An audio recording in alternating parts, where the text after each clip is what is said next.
everyone, being a fine figure here, and today we will be taking a look at a G.I. Joe Classified Series figure. This time it is David Big Ben Bennett, Night Force version, Night Force team. Now growing up during the 80s, I don't remember Big Ben being in the cartoon at all. I know he's more of an Action Force crossover figure, where it was mostly in Europe, United Kingdom, where they had the the G.I. Joe line where it was named Action Force, and actually they had their own line. So I think he became part of the G.I. Joes later on, as he was pretty much invited to see what he can do, and they ended up joining. He joined the Joes. So anyway, came across it. I know this figure had been sold out for a while. Picked it up at Nerdzoic Toys. They've got some shipments on it, so I was glad I got my hands on it. After viewing, a few reviews out there, especially Fuller's Figures, he did such a great job.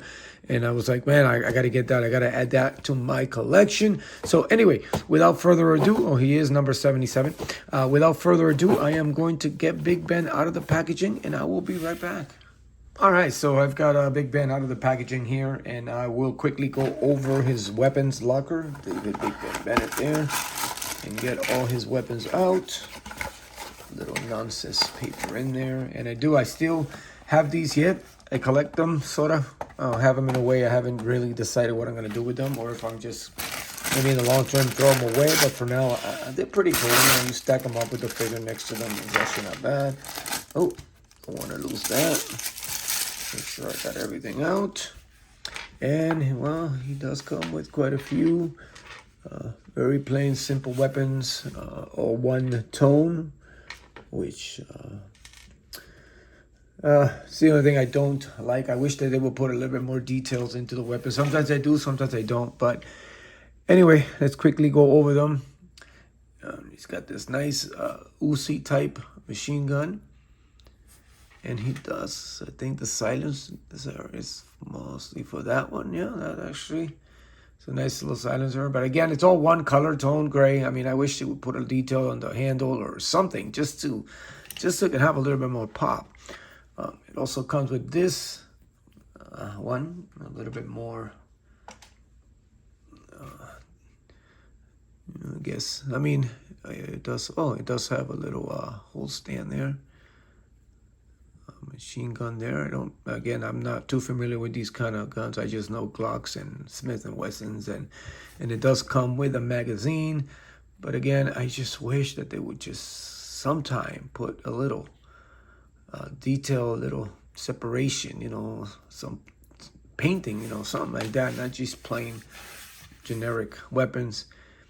And then, of course, he's got his big old, I don't know, it was like sniper type machine gun thing. And does these come off? It looks like it does. Yes. Oh, it does. Actually, this is actually pretty cool, because unlike the other figures like Dusty and so on, it's so hard to hide these. And these are actually nicely detailed in there, so they actually hold up in there. And yeah. Now, again, I'm kind of bummed because I got used to this particular packaging, and the artwork on it's amazing. But now I'm kind of glad that they're bringing the plastic back. I recently got Mutt and Junkyard, and the weapon inside, I haven't opened them yet. It looks nice and straight, and this bend on the weapons is just terrible when it came to this. I wish they would have done a bit better, more to protect it. But I'm hoping now with the way they put the plastic now and holds them in place, that we're gonna get better weapons, seeing as though they're using more rubbery type material for these weapons. And of course, this one also comes with a little shell there. Where the hell would that be putting? I guess it goes this way. No, it can't go that way. Oh, this way. So yeah, there goes the shells there for the ammunition there. A little holder there. Actually not bad. And this one here comes with an extra head, and it's a gas mask there with the little hood around. Nice detail, very generic. I guess if you want to build a couple of army builders, I guess this will be the head for them. I mean, I don't see why it would. Yeah, I guess it's not bad. Now on to Big Ben. Now, I was kind of surprised with Big Ben only because it's probably one of the only G.I. Joe figures I can think of. Let me look at my collection there, where his hat does not come off. Like the hat was actually molded in with the figure, so his winter hat does not come off, which is very surprising because most of the other Joes, I mean, I know this is probably earlier on, no, not so much because it's not 77, so where mostly every other figure that I can think, I really don't remember any other G.I. Joe whose hat doesn't come off. So it would have been cool to have a removable hat for him. But other than that, I'm loving it. I'm loving the details of the hat. The face sculpt is actually really good. He's got that mean old look. He is pretty tall figure, so I'm going to have to see if I can remove one of my other tall figures out of the cabinet there. Maybe Bazooka or so. See, compare how tall he is. Or if not, I'll just compare it to General Hawk, who's probably the closest I have near me anyway. But yeah, the details of the face is pretty good. The face paint on it, the army. He's got a little earpiece there, communications there. But yeah, it missed off a little bit on the paint in there. You can see kind of rubbing off into the hair, but it's not bad. I like the face sculpt. It's actually pretty good. And then, of course, he's got his old parka there. Nice little suit. He's got the nice Union Jack there. He's got some nice detail. Now, I was kind of surprised that they did the crunch there with the separation there with the half of the jack, you know, his coat here and up there. I don't think I have a Joe that has that or any other figure that has that. Kind of reminds me of something, you know, McFarlane or maybe Marvel will do. But it's not bad. I'm digging the coat. I'm digging the jacket there. And he's got all the ammunition there. And I don't know if it actually comes off. I don't believe so. So I guess it's all one piece. Nope.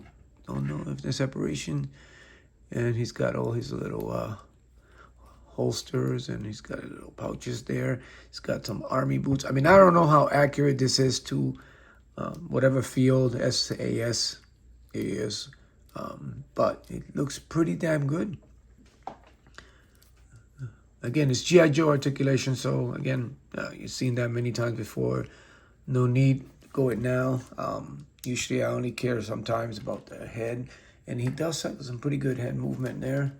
And of course, ab crunches and stuff for posing, but yeah, it's a pretty heavy figure too, so let's see how tall he is. It's like I said, I have General Hawk within my reach, so yeah, he is pretty tall.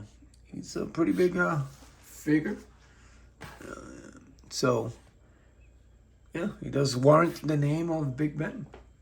You put General Hawk back where he belongs, leading the shelf there about next to Duke. And we will try to, actually, let's see how that head sculpt. Again, I don't think I'm not much, I'm always afraid of these because I always think I'm going to break them when I put it back in there. That's a weird looking pack. I am probably not going to be posing them with this. I actually like this look much, much better. It's a nice looking head sculpt. But yeah, it's not one that I will probably use. It looks something that you will use mostly for a Build-A-Figure or, I mean, not Build-A-Figure, but an army builder. And, yeah, well, couldn't even get that in there. I'm just so afraid to snap it after waiting for long to get my hands on this. Oh, there it is. But yeah, it's not bad. Again, I'm probably not going to be using this, so it'll probably go away in my box of accessories. And I will do, man, that's a pretty long neck. I will probably just use this figure better. And he's got that double thing where the neck, you can't turn the neck, just turn the head. So I'll probably be displaying Big Ben like this. And yeah, so I guess he has a pocket for his, see if we can put this together so we can get out of here. And again, not very familiar with the character itself. You know, these are characters that came in after I, not that I didn't like G.I. Joe anymore or stopped watching G.I. Joe. It's just, you know, you became an adult and, you know, I had to work more. So I will catch whatever they had on here and there, but not really. I mean, where else is he gonna put the rest of his weapons? Like, he has no backpack. The hell is he ever gonna put this weapon? It's like, they didn't really think this through, did they? You have a spot for the magazine.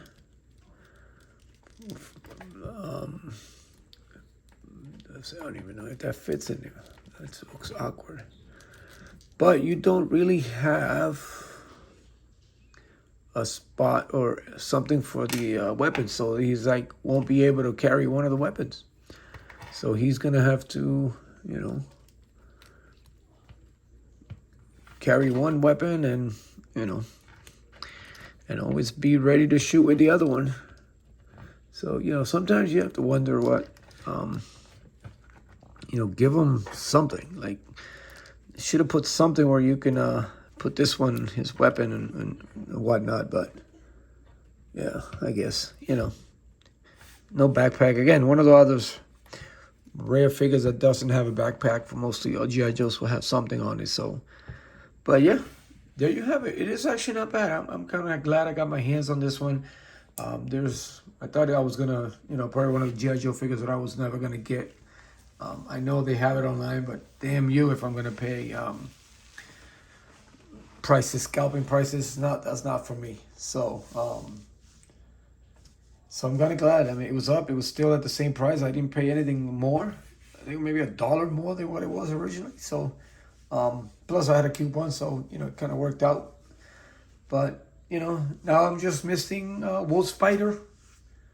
I think it is.